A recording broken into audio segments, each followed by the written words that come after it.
Hey fragrance friends and lovers, welcome back. It's Benjamin here at the Centaur Fragrance Channel, here to share a beautiful fragrance with you today. We got Jean-Paul Gaultier Le Male de Essence de Parfum. This one is discontinued. We'll talk about that one and the price and the availability and all that later into the fragrance review. But first off, this is a beautiful fragrance. Not everybody seemed to know about it or try this one. Certainly this one smells a little bit like Blanc de Nuit de L'Homme, but it's got its own thing going on. You got cardamom, but you got a little bit more punch of the black pepper.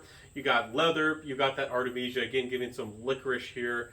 It's a beautiful, sophisticated fragrance. It's just so well done that I can't believe that not everybody seemed to talk about it. There's some costus, which gives it this dry, papery vibe, almost like papyrus wood in a fragrance. Overall, it's just a fantastic creation. Maybe not as original as it could be, again, with that Blanc de Nuit de L'Homme-esque vibe. But great. A little bit maybe of a mature date night fragrance, perhaps, for some people. But it was great, and it still is great. Sadly discontinued, though. Sadly getting harder and harder to get. If you're watching this review in 2021, that's why I'm making this review. So if you do have any interest in a more grown-up date night fragrance, perhaps, that you can go out there and maybe find this one on eBay from a trusted seller, or maybe go out there and find this fragrance from a source, somewhere that you trust. Maybe you can find it at the TJ Maxx or the Ross for a really good price. I don't think you would be disappointed in picking this baby up. Great fragrance, and cardamom seems to always work. This fragrance is not overtly sweet. There's some woody aspects to this fragrance.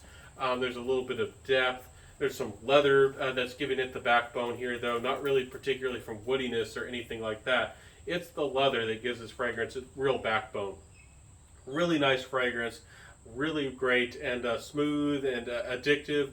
For some people, you know, you might want to go for Dark Rebel Rider. You might already have that one in your collection. I think that this is better than that. But if you were to want to go for something higher end and niche and more complex, still great for the date night, you might want to go for Naso Matos Pardon.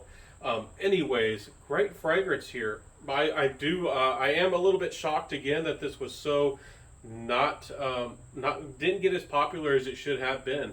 I know that this might not be the most original fragrance, being perhaps taking a little bit of a copycat inspiration from, you know, the ever famous Blanc de Nuit de L'Homme, but other fragrances that have copied popular DNAs, like Invictus, for example, flooded the market and took over the fragrance world. And Aventus, for example, did the same thing. Blanc de Nuit de L'Homme was a beautiful and amazing DNA, and about the only other fragrance that kind of became really popular with a similar inspiration was perhaps C.H. Men Privé. Anyways, great fragrance here. Again, this is a little bit for the date night. I think, and a little bit maybe mature. Maybe that's why this fragrance never became super popular, is because this fragrance probably didn't appeal to the 1 million crowd or the Armani Profumo, the EDP crowd, who wants something that's loud and really mass appealing and really grabs the attention. This fragrance, again, is a little bit more grown up, but in a good way. It's still seductive. It's still a little bit sophisticated. It still really does a great job. And you know, works its magic. So great fragrance. Performance wise, you won't be disappointed either. This is a 7, 8, 9 hour fragrance on just about anybody. So performance is where you want it to be. Projection is more on the average side with the sillage. I do wish that it projected a little bit more, but this does much better, especially compared to modern formulations of Blanc de Nuit de L'Homme. So I wouldn't complain much about the performance here. It still lasts a good long time. Again, it doesn't project out there, so maybe even if you know, some of the younger crowd who wanted something more mass appealing than this, maybe it just didn't perform enough to you know, be a party fragrance or really grab and demand attention like some younger guys want.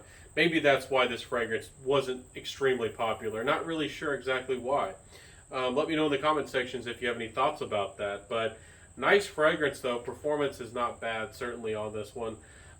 Compliment factor wise, I do think that you need to dress up a little bit. Not that you have to be really classy, but maybe, you know, wear a little bit of black, a little bit of gray, you know, be well put together, at least a little bit, and maybe get your smolder on, a little bit of seduction, and this fragrance works wonders. I did get positive attention with this. I'll show you the sprayer. Jean-Paul Gaultier sprayers are pretty darn good. And this fragrance is really, really nice. I mean, it's just solid. It's just great. And you know, I can't say enough good about it. It did work good for me, and did work well. So with the compliment factor. So getting into my final thoughts. If you can find this one out there for 40, 50, 60 odd dollars in 2021, before this one completely dries up, it's no longer at discounters as far as I can tell. It's not at Fragrance Net. It's not at Fragrance by CA, Notino, Max Aroma, anything like that.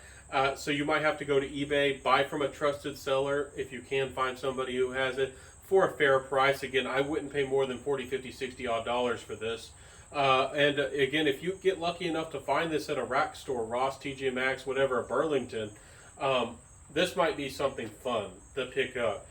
This is going to be a hidden gem, and I think that a lot of people didn't really hear about this one from fragrance reviewers. Not everybody reviewed it or talked about it, and there's going to be people in the future who are going to be like, whoa, nobody talked about this. I never heard about it. I never saw it at my local mall or never had a chance to buy it. So just like some of the great fragrances out there, like the Prada Extreme, and some of these that really kind of went under the radar. Really shouldn't have, though. They were fantastic. So let me know what you think about this fragrance. Do you like the Jean Paul Gaultier fragrances? Do you think they're hit or miss? Have you liked any of them? In the Navy also is pretty darn solid, but really underrepresented from the house of Jean Paul Gaultier. They have some pretty solid fragrances. Maybe it's just their reputation that they haven't really made a fragrance that really has outperformed or outdone their original. And, their flankers have been good of the original Le Male, but haven't really stood out enough to really, I guess, break through that glass ceiling or, really make a wave to become a huge popular fragrance. Not exactly sure what's going on there. Anyways, let me know in the comment section below what you think about my review.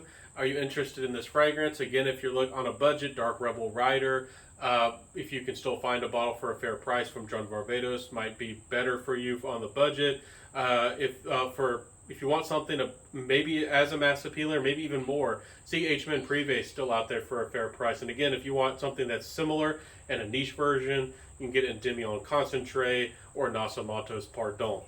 So fantastic fragrances here. Hope that you enjoyed my fragrance review today. Don't forget to like, comment, subscribe before you go. And again, I upload Mondays, Wednesdays, and Fridays. So I'll see you soon, my friends. Enjoy your day. Live well. Enjoy your fragrances. Wear what you love. And I'll see you soon. Bye.